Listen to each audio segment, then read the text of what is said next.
జరగని వింతేమి కాదే ఇది.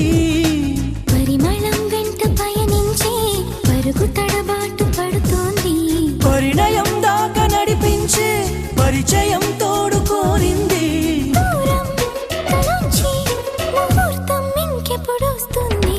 గుండెల్లో ఏముందో కళ్ళల్లో తెలుస్తుంది.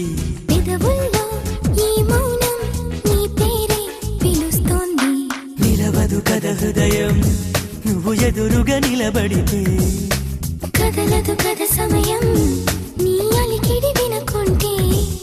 కలవరమో తొలివరమో తెలియని తరుణమిది.